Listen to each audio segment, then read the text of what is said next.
예, 오늘 성경 말씀은 시편 144편입니다. 144편 1절에서 마지막 절까지 우리 한 절씩 교독하도록 하겠습니다.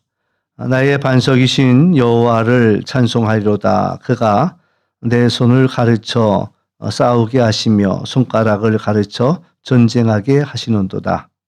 여호와는 나의 사랑이시여 나의 요새시여 나의 반석이시여 나를 건지시는 이시여 나의 방패이시니 내가 그에게 피하였고 그가 내 백성을 내게 복종하게 하셨나이다. 여호와여, 사람이 무엇이기에 주께서 그를 알아주시며 인생이 무엇이기에 그를 생각하시나이까.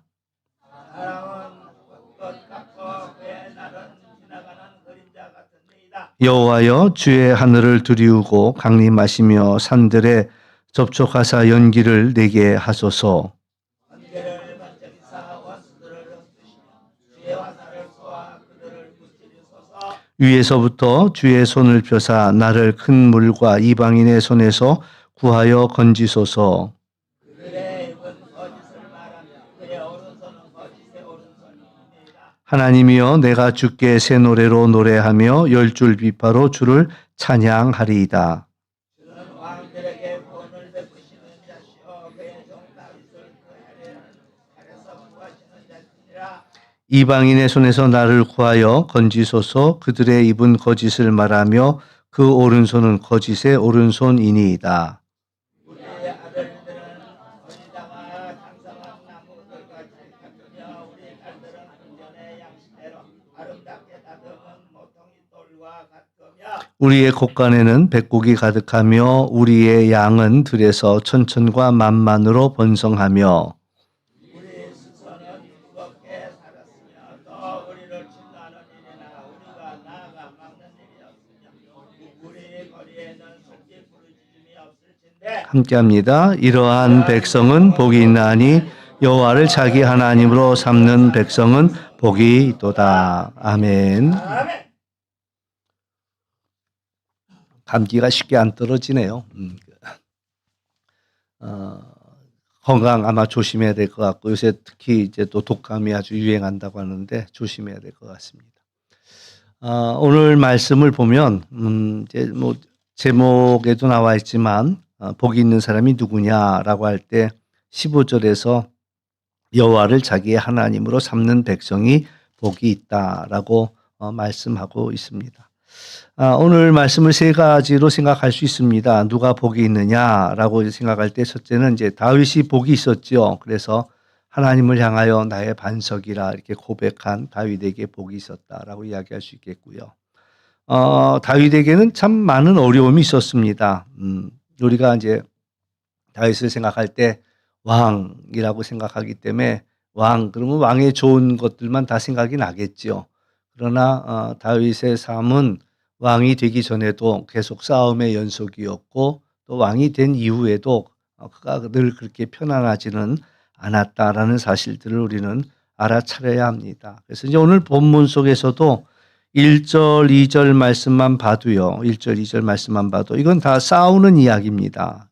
나의 반석이신 여호와를 찬송하리로다. 그러면서 그가 내 손을 가르쳐 싸우게 하셨고 손가락으로 가르쳐 전쟁하게 하시는도다 그랬습니다. 또 2절에서도 나의 사랑이시오 나의 요새시오 나의 산성이시오 나를 건지시는 이시오 나의 방패시니 그가 내가 그에게 피하였고 그가 내 백성을 내게 복종하게 하셨나이다. 이 말씀 속에서도 얼마든지 이제 그 전쟁의 냄새가 물씬 난다라고 이야기할 수가 있겠고요.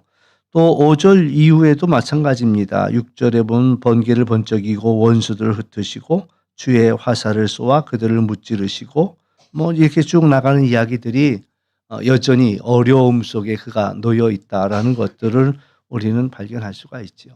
그런데 이제 첫째는 다윗이 하나님을 의지함으로 복이 있는 사람이다라고 이야기할 수 있는데 다윗은 하나님을 향하여 나의 반석이다라고 노래하고 있습니다. 여러분이 반석 위에 서 있는 거 맞습니까? 또 흔들리는 터전 위에 서 있지는 않은가? 내가 반석 위에 서 있는 건 맞는가? 이렇게 한번 생각해 볼 필요가 있겠고요. 하나님이 나를 든든히 받쳐주심을 우리가 믿고 믿고 있다면 참 그 사람이 복 있는 사람이다라고 이야기할 수가 있습니다. 그러니까 내가 지금 서 있는 자리는 흔들리지 않는 반석 위에 나는 서 있어라고 지금 다윗은 그렇게 고백하고 있다라는 그런 이야기지요. 잠을 자는데 자꾸 노래 하나가 나와요. 근데 무슨 노래인지를 잘 몰랐는데 찾아보니까 그 노래더라고요. 뭐야, 그 소원? 소망? 어, 무리를 걷는 자라는 노래인데 주님이 여기 계시기에 이 깊은 바다가 반석이 되고 이제 예수님이 아마 물 위를 걸어오시던 그 장면을 이제 노래한 것 같아요. 근데 이제 막 잠자면서 꿈속에서 이 노래가 이제 이 노래도 아닌데 이 가사가 확 계속 도는 거야. 그래서 이게 뭐지 하고 이제 찾아봤더니 이거더라고요. 주님이 여기 계시기에 이 바다가 반석이 되고 하나님께서 이 바다로 반석을 만드신다. 또 이스라엘 백성들이 경험한 가장 통쾌한 일은 홍해를 가르고 마른 땅같이 건넜다라는 그런 이야기지요. 그건 뭐 있을 수 없는 그런 이야기입니다. 오늘 새벽에도 그런 말씀을 나눴는데 그 여호수아가 가나안 땅을 들어갈 때 기브온이 화친하고 오는 바람에 이제 기브온은 살게 됐죠. 그런데 이제 다섯 왕들이 우리를 배반해. 그러니까 이제 다섯 왕들이 이 기브온을 공격하러 갑니다. 그때 이제 이 여호수아가 이들과 이제 싸우기 위해서 한밤중에 이제 그 길갈로 그 이제 기브온으로 올라가지요. 그러니까 이 길갈에서 기브온까지 가는 길은 굉장히 험한 길이라고 그래요. 비탈길이고 험한 길이고 또 혹시 누가 이제 매복했으면은 이제 공격을 받기에 아주 좋은 위험한. 그러나 이제 여호수아가 기브온과 약속한 게 있기 때문에 그 약속을 지키기 위해서 그 밤에 군사를 이끌고 기브온으로 올라가죠. 근데 이제 하나님께서 그 전쟁을 하시는 거예요. 하나님께서. 그래서 하나님이 그 전쟁을 하시는데 1차는 그 다섯 왕들의 연합을 혼란시키셨다라고 이야기합니다. 그러니까 이제 여호수아가 잘했다라고 얘기하는 게 아니라 하나님께서 그 군사들을 혼란시키셨다라는 얘기를 해요. 그리고 이제 그 군사들이 이제 도망가기 시작합니다. 근데 하나님이 거기다가 또 우박을 내리시는 거예요. 우박을 내리. 근데 이제 또 거기서 또 우리 상식을 깨는 이야기가 하나 또 나오죠. 이 기브온이 태양을 명합니다. 당시 많은 사람들이 태양신을 섬기는데 이 기브온이 태양을 명해 가지고 거기에 멈춰라. 그리고 이제 싸움이 끝날 때까지 싸우는 이야기가 나와요. 그러니까 이 이야기들은 다 우리 상식하고 맞지 않는 이야기들이지요. 상식하고 맞지 않는 이야기입니다. 싸우는데 하나님께서 그들을 다 혼란시키셨다라는 그것도 쉬운 일 아닌데 우박이 내렸다? 이건 더 쉬운 일 아니고 더군다나 태양이 멈춰? 그러면 이제 우리의 계산으로 쭉 생각하면은 지구가 자전하다 말고 자전하는 게 딱 섰다? 그러면 달리던 차에서도 갑자기 급브레이크 밟으면은 다 날아가는데 이게 뭐 말이나 되는 얘기야? 이런 이야기죠. 근데 이제 성경은 그 이야기를 이제 기록하고 있고 우리에게 전해주고 있다라는 거예요. 그러니까 우리에게 가장 심각한 문제는 내 상식의 이해가 돼야 되는 거예요. 내 상식의 이해가. 근데 사실 우리가 그런 상식을 다 갖고 있지도 못하거니와 또 우리의 상식이 항상 옳은 것만도 아니다라는 게 이제 문제점이지요. 근데 하나님이 일하신다라는 것보다도 내 상식을 더 앞세워서 그걸 잘 받아들이지 못하는 그런 안타까운 일들이 있다. 그러나 이제 성경에서 이야기했듯이 이스라엘 백성들이 그 홍해를 가르고 마른 땅처럼 거기를 건너갔다. 그러니까 시편에서도 그런 노래를 하지요. 참 나는 놀랍다. 바다 가운데 길이 있는 것을 뭐 생각도 난 못했다. 이런 고백을 하고 있는데 오늘 우리가 이제 중요한 것은 하나님 내 상식을 내려놓고 또 하나님을 우리가 의지할 수 있는 그러니까는 이제 예수님도 그 물 위를 정말 반석 위를 걷는 것처럼 걸어오셨다라는 사실이고요. 그 놀라운 일이 하나님 내게도 이루어지게 또 우리에게 은혜를 베풀어 주십시오. 또 뭐 그 일은 사실은요. 이제 나중에 있는 말씀하고도 다 같은 말씀이지만 이제 빛이 비치면 빛을 중심으로 그림자가 생기지요. 뒤로 그림자가 생깁니다. 그러니까 그 빛이 어떠냐에 따라서 그림자의 방향은 서 있는 위치에 따라 다 다르잖아요. 근데 유일하게 그림자가 다 똑같은 경우가 있는데 그게 뭐냐면 태양의 빛을 받을 때 태양의 빛의 그 그림자는 그 멀리서도 오기도 하지만 또 그 지구보다도 엄청나게 큰 태양이 빛을 비추다 보니까 어느 각도에서 비춰도 그 방향은 다 똑같다라는 거죠. 그러니까 이제 우리 인생은 한계가 많아서 하나하나 우리는 생각할 수밖에 없습니다. 지나간 시간들이 있고 또 시간이 지나서 오늘에 이르고 오늘이 지나서 내일로 가고 우리는 이 일직선상의 시간의 흐름 속에 살고 있지만 하나님은 태초에도 계셨고 또 말세에도 계시고 영원무궁하신 분이시기 때문에 이 모든 일이 하나님의 그 장중에 이 모든 일들이 있다라는 거죠. 그러니까 요새 와서 이제 제가 또 자꾸 묵상하게 되는 부분이 뭐냐면 우리는 시간 순으로 모든 일들을 생각하지만 하나님에게서는 이 모든 일들이 한꺼번에 다 이루어진 일이다. 우리는 아직 안 일어난 일이에요. 그러나 하나님에게는 이미 이루어진 미래다라고 이야기할 수가 있다라는 거죠. 그래서 이제 우리가 뭐 이번 주일날도 그 말씀이 연결이 되겠지만 우리에게는 아직 일어나지 않은 일들에 대한 두려움과 염려 이런 것들이 참 많이 있습니다. 근데 이제 뭐 특히 이제 축구 경기를 본다. 그럼 막 손에 땀을 쥐고서 이 경기 이겨야 되는데 막 어떻게 될지 모르니까 뭐 유리해도 우리가 득점을 먼저 했어도 불안하고 또 우리가 점수를 잃고 있어도 불안하고 막 이러면서 이제 경기를 지켜보잖아요.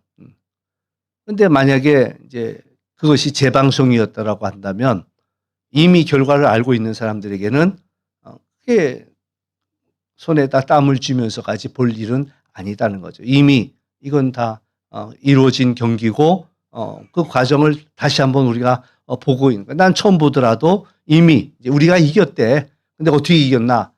그 재방송하는 걸 보면서 그 과정을 알게 되는 거죠.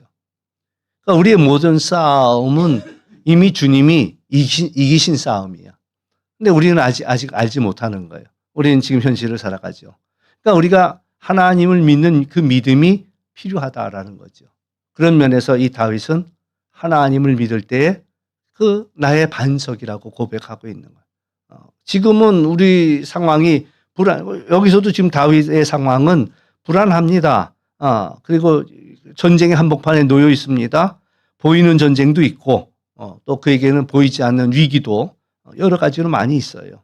그런데 이제 다윗은 하나님을 의지하는 법을 배웠다라는 거죠. 그러니까는 두려워하지 아니하고 그리고 이제 하나님이 나의 반석이라고 그는 고백하고 있다라는 그런 이야기입니다. 그래서 또 2절에 보면 또 독특한 표현이 하나 들어가 있습니다. 여호와는 나의 사랑이시요. 나머지 그것만 빼놓고는 나의 요새요, 나의 산성이요, 나를 건지시는 이요, 나의 방패시라. 이 이야기는 뭐 이 시편 속에서 수없이 되풀이 됩니다. 근데 이제 하나 낯선 것은 여호와는 나의 사랑이라라는 고백을 하고 있다라는 이야기죠. 그래서 여호와는 나의 사랑이시다라고 그는 고백합니다. 사랑이 전부죠. 그리고 이 사랑은 헤세드라는 건데 약속이라는 것이고요. 뭐 오늘 새벽에 나누었던 이제 여호수아서의 말씀도 마찬가지입니다. 사실 기브온이 꾀를 낸 거죠.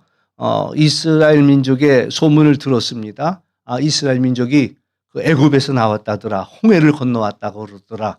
그리고 여리고성을 갖다가 무너뜨리고 아이성을 점령했다더라. 이제 이 이야기를 기브온 사람들이 듣고서는 우리도 이러다간 죽겠다 싶으니까 꾀를 내 가지고 낡은 옷에 낡은 신발에 마른 곰팡이 난 떡에다 가지고서 우리가 멀리서 왔는데 우리와 화친하자. 그러니까 이제 이것을 이제 속고 여호수아와 그 이스라엘이 그들과 약속을 맺었지요. 약속을 맺었습니다. 근데 약속을 맺는다라는 것은 속아서 맺은 약속이지만 하나님의 이름으로 맺은 약속이다라는 거죠.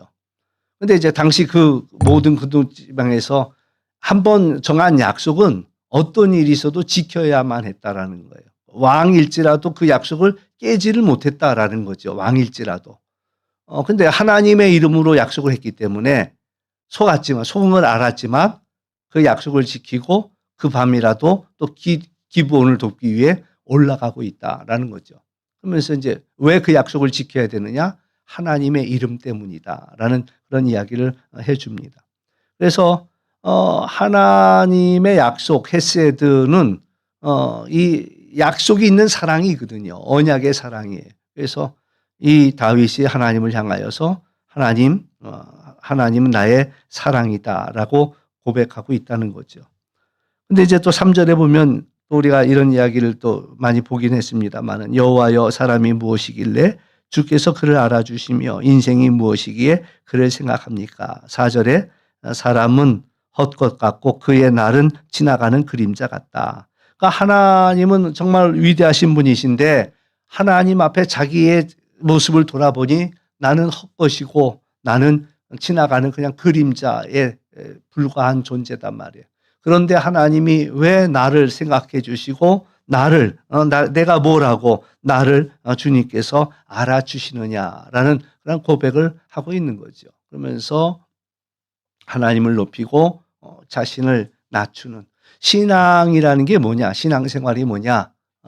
그분의 크심을 알고 나의 작음을 고백하는 것이 그게 신앙인 거예요. 나는 아무것도 아닙니다라고 고백하는 거예요. 그 노래 있죠? 그 노래가 그 아까 얘기했던 소원이란 노래, 삶의 작은 일이라도 거기에 보면은 나의 작음을 알고 그리고 그분의 크심을 알면 이렇게 우리가 이 땅을 살아가면서 이 엄청난 이 귀한 고백이 우리에게 있어야 할 것이다라는 이야기지요. 그러면서 저는 이 한 말씀만 해도 굉장히 이 다윗이 그것을 안 거예요. 내가 누구간데 하나님 정말 나는 헛것이고 지나가는 그림자인데 하나님 내가 누구간데 나를 이렇게 사랑하시느냐라는 나를 지켜주시느냐라고 그런 고백하고 있다. 그래서 그가 복 있는 사람이라는 거예요. 다윗은 하나님을 향하여 나의 반석이라고 고백하는 그이가 복 있는 사람입니다. 여러분도 그렇게 고백하십니까? 하나님이 여러분의 반석이심을 믿으십니까? 아멘. 그럼 나는 복 있는 사람인 거예요. 나는 복 있는 사람. 하나님의 그 크심을 알고 있기에 나의 작음을 고백하고 있기에. 이제 두 번째 우리가 생각할 수 있는 것은 5절 이하에서 이제 11절 말씀까지 되겠는데요. 여기서 보면 이 다윗은 어려움 속에 처해져 있다라는 이야기입니다. 그래서 5절에 보면은 하나님 이제 하늘을 두리우시고 강림해달라. 그러니까 내게 임해달라라는 이야기죠. 이번 뭐 강림절을 맞이하면서도 우리의 기도의 제목이 될 수도 있겠습니다. 하나님을 하늘을 두리우고 강림하시고 또 산들에 접촉해서 연기를 내시면서 번개를 번쩍이면서 원수들을 흩어달라라는 이야기를 합니다. 주의 화살을 쏘아서 그들을 무찌르러 달라라고 이야기하고 있고 위에서부터 주의 손을 펴사 나를 큰 물과 이방인의 손에서 구하여 달라. 그들은 거짓말만 말하고 오른손에는 거짓이 있다라는 이야기를 하고 있지요. 그러면서 이제 9절에 보면 하나님이여 내가 주께 새 노래로 노래합니다. 열줄 비파로 주를 찬송합니다. 그리고 주는 왕들에게 구원을 베푸시는 자시요 그 종 다윗을 해하려는 칼에서 구하시는 분이시다. 그러니까 이방인의 손에서 나를 구하소서 건지소서 그들의 입은 거짓을 말하고 그 오른손은 거짓의 오른손이다라고 이야기합니다. 하나님께로 피하는 자가 복이 있는 사람이다라고 이야기할 수가 있습니다. 어려움 속에서 하나님을 생각하고 하나님께로 피하는 자. 아까 우리 찬양하면서도 그런 얘기가 나왔습니다마는 나는 무엇을 구하는가? 나는 무엇을 의지하는가? 우물가의 여인처럼 헛되고 헛된 것들을 나는 구하지 않았는가. 세상의 여러 가지 뭐 우리 이 자본주의 사회를 살아가는 우리들에게는 제일 먼저 어떤 어려운 일에 만나면 제일 먼저 드는 생각 중에 한 가지가 '아우 돈만 있다면 이 문제가 해결될 텐데.'라는 생각이 '돈이 없는 게 가장 큰 문제다.' 이런 생각들을 할 때가 참 많지요. 근데 조금만 더 생각해 보면 그래요. 돈으로 할 수 없는 일이 더 많습니다. 사실은. 돈으로 할 수 있는 일보다도 돈으로도 할 수 없는 일들은 더 많이 있다라는 거예요. 값 주고 사야 되는 것들도 있지만 다 우리가 어떻게 값을 치를 수 없는 일들이 우리에게 더 많은 것들은 값을 치르지 않고 우리에게 주어진다라는 사실들이지요. 뭐 숨 쉬는 것부터, 숨 쉬는 것도 "너 숨 쉬었으니까 한 달에 얼마씩 내." 이렇게 얘기가 나오면 곤란하지요. 또 물값도 뭐 지금 우리가 물론 수도료를 내긴 내지만 이게 우리가 물 없으면 살 수 없는데요. 근데 이걸 갖다가 정말 값비싼 요구를 한다면은 우리가 정말 이루 다 말할 수 없는 부분들이고요. 또 가족들이 섬겨주는 것들도 집에서 엄마가 이 역할을 다 계산해 갖고 자녀들한테 또 남편한테 매월 얼마씩 이 수고료 계산하라고 정산서 내놓는다면은 그게 가능한 얘기가 되겠냐 이거지요. 뭐 하다 보면 그렇게 가능한도 하겠지만 그 숫자는 엄청나게 올라갈 거다라는 이야기고 어려운 일들이죠. 그 밖에도 여러 가지 많은 사람들이 나를 위해 수고해 주는 것을 일일이 다 값으로 치려고 한다면 어떻게 그걸 다 할 수 있냔 말이에요. "어우 나한테 나를 위해 수고했는데 내가 갈비탕이라도 하나 살게." 그럼 갈비탕 하나 사야 할 사람이 한둘이냐 말이죠. 따지고 보면 이 사람도, 이 사람도, 이 사람도. 그러면 우리가 다 그 할 수 없는 일들이. 그러니까 우리가 '물질만 있으면 해결되겠다.'라는 생각은 지극히 어리석은 생각이거든요. '물질로 할 수 없는 일들은 더 많다.'라는. 그 밖에도 마찬가지예요. 세상 사람들이 귀하게 여기는 것들 명예도 그렇고 우리가 뭐 명예를 쌓으려고 애를 쓰지만 사실 명예보다도 감춰진 죄가 얼마나 더 많으냐 뭐 이런 것들도 이야기할 수가 있겠고요. 뭐 사실 세상에 있는 것들은 그렇게 대단한 것들이 아니라는 것들을 우리가 알아차리고 '아 하나님이 우리에게 정말 큰 복이구나.'라는 것들을 알아차릴 수 있는 사람이 복이라는 거죠. 그래서 예수님께 하나님께로 피할 수 있는 그 사람, 위기 속에서도 어떤 어려움 속에서도 '아 내가 지금 하나님께 기도해야 할 때구나. 하나님께 매달려야 할 때구나. 하나님의 뜻을 구해야 할 때구나.'라는 것들이지요. 오늘 주일 말씀도 마찬가지입니다. 강림절을 맞이하면서 인제 "깨어 있어라. 예비하라. 준비하라. 이제 인자가 곧 오신다."라는 얘기를. 그래서 당시 사람들은 시집가고 장가가고 먹고 마시고 노아의 때 막 그랬다라는 얘기를 하는데 사실 뭐 시집가고 장가가고 먹고 마시는 일들이 우리 인생에 작지 않은 일들이죠. 작지 않은 일들이죠. 밥 해 먹고 치우는 것만 해도 그거 담당하신 분은 하루 종일 그거 해야 되는 거예요. 아침 준비해서 먹고 치우고 점심 준비해서 먹고 치우고 저녁 준비해서 먹고 치우고 그러면 하루가 다 가는데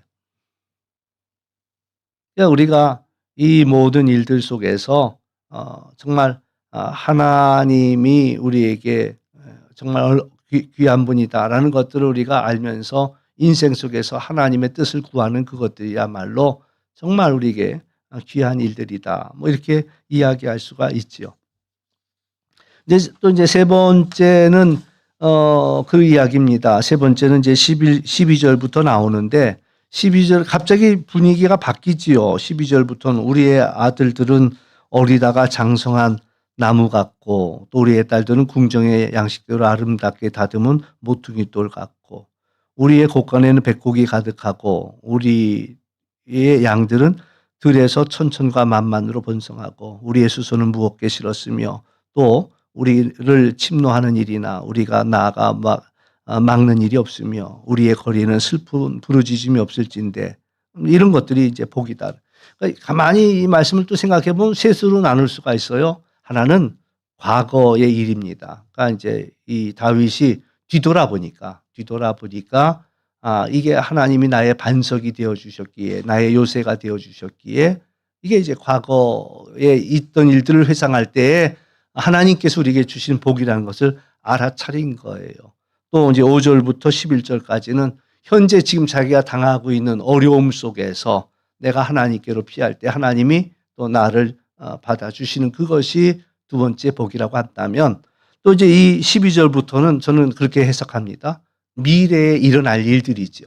미래의 일. 하나님을 섬기는 자들로, 여호와를 자기 하나님으로 삼은 백성들이 복이 있다가, 하나님을 자기의 하나님으로 삼은 자들이 앞으로 받게 될 그런 복이에요. 아들들이, 딸들이 받을 복이고, 곡간에 곡식이 가득하게 될 것이고, 이런 것들이. 그러니까 이제 우리에게는 아직 일어나지 않은 일들이지만, 우리가 하나님을 섬기고 또 하나님만을 우리의 하나님으로 고백할 때에 하나님께서 장차 우리에게 이렇게 해 주실 것이다.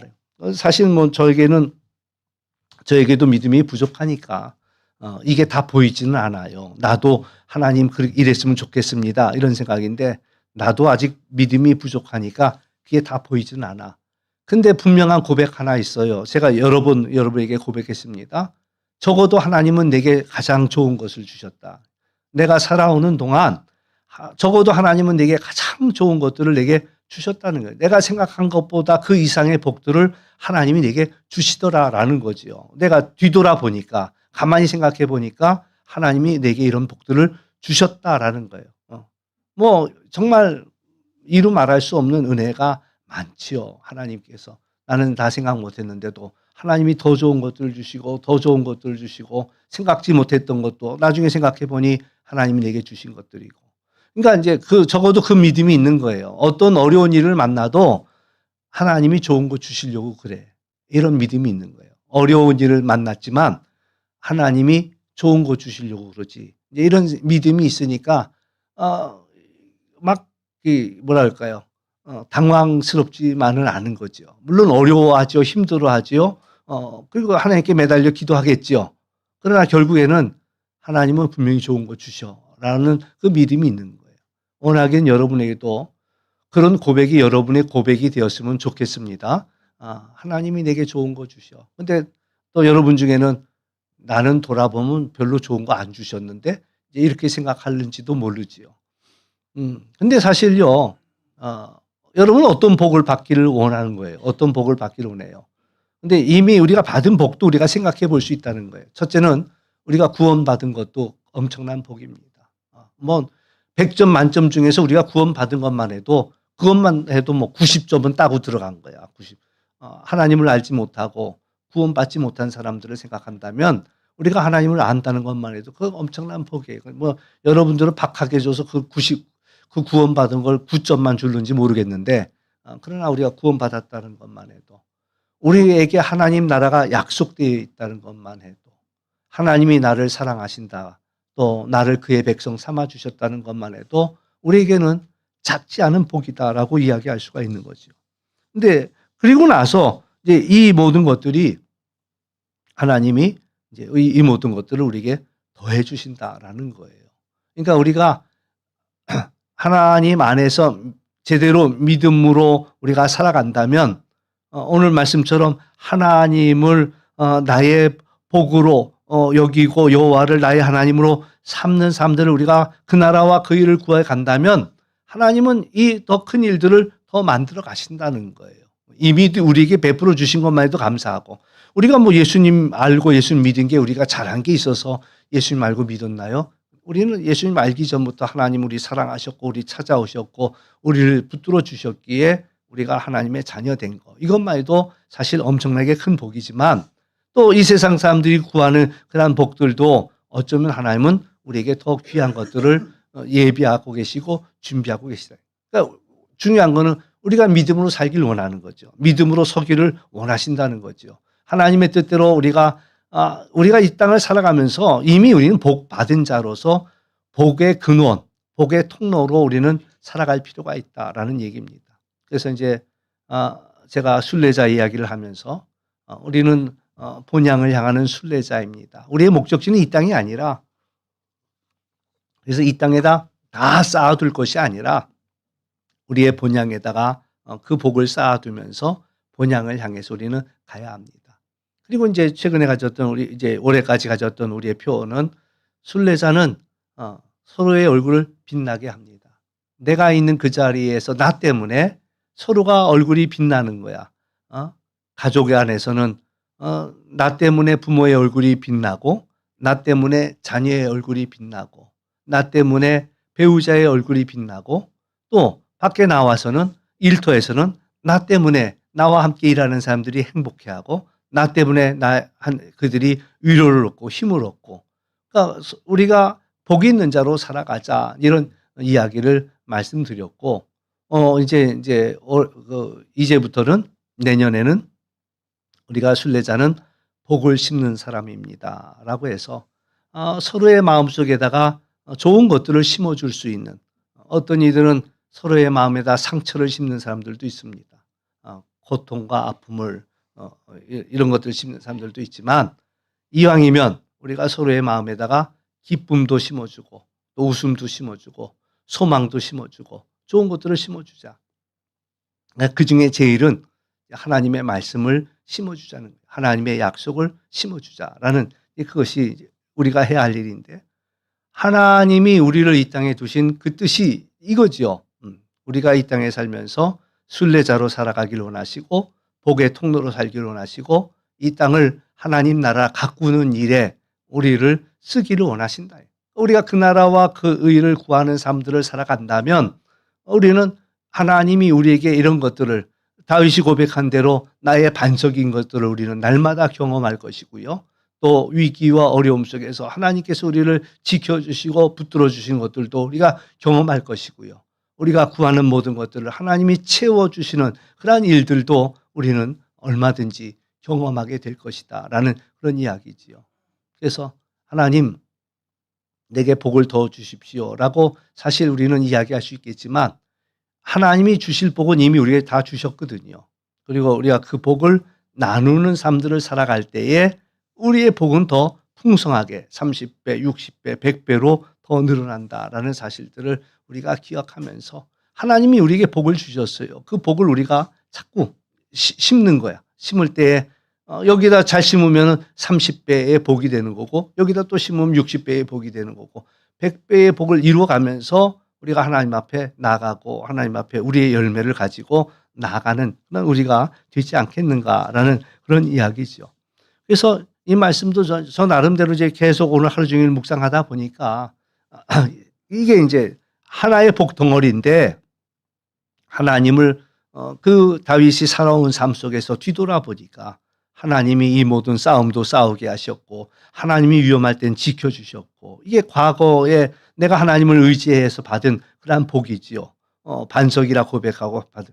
또 지금도 이 다윗은 어려움을 당하고 있는 거예요. 현재 중에도 이 어려움 속에서도 내가 주님께 피할 수 있으니 그것도 피하는 자가 복이고, 그리고 앞으로 아직 우리의 눈에는 아직 보이지 않지만 하나님이 우리 자손들에게 주실 그런 은혜, 그런 것들을 생각해 볼 때도 이게 복이고, 그래서 하나님만을 의지하고 나가는 자가 되라라는 그런 말씀을 우리에게 주고 있다라는 이야기입니다.